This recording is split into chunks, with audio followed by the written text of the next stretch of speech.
महाराष्ट्रातील सर्व मुख्यमंत्री युवा कार्य प्रशिक्षणार्थी बंधू युवक आणि युवती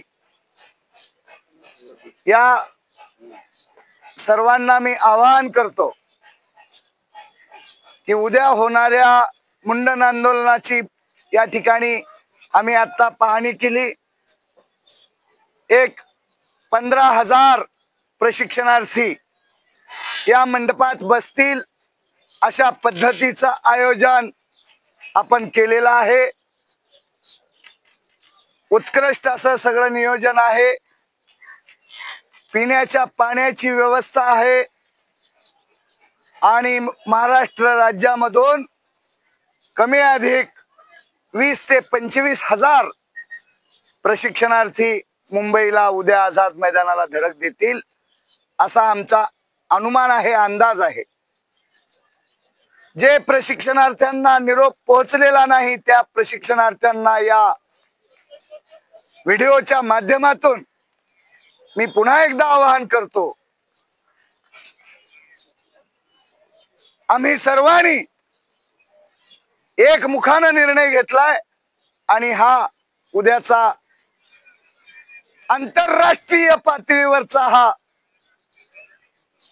आंदोलनाचा मुंडन आंदोलनाचा जो प्रकार आझाद मैदानावर होणार आहे त्याची आंतरराष्ट्रीय पातळीवर नोंद होईल असं मला वाटतं। उद्या सर्व इलेक्ट्रॉनिक मीडिया, प्रिंट मीडिया सर्व आपल्या आंदोलनाचं समालोचन करण्यासाठी ते येत आहेत। आपणही या आणि आपल्या या बेरोजगार युवकांच्या रोजगाराचा प्रश्न सोडवण्यासाठीचा धागा व्हा अशा प्रकारचं मी आवाहन करतो। आणि पुन्हा एकदा राज्य शासनाला सांगू इच्छितो, बेरोजगारांना आता यापुढे तुम्हाला वाऱ्यावर सोडता येणार नाही। या बेरोजगाराला रोजगार तुम्हाला द्यावाच लागेल याचा प्रत्यय तुम्हाला उद्या आझाद मैदानावर पाहायला मिळेल। म्हणून प्रशिक्षणार्थी बांधवांनो, आपल्या एकीचं बळ एक वज्र मोठावून ठिकठिकाणाहून घोषणा देत संपूर्ण महाराष्ट्र व्यापी हे आंदोलन उद्या अत्यंत मोठ्या प्रमाणामध्ये झालं पाहिजे।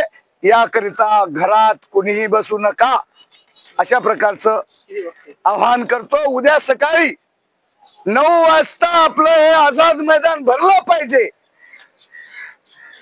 याची काळजी घ्या।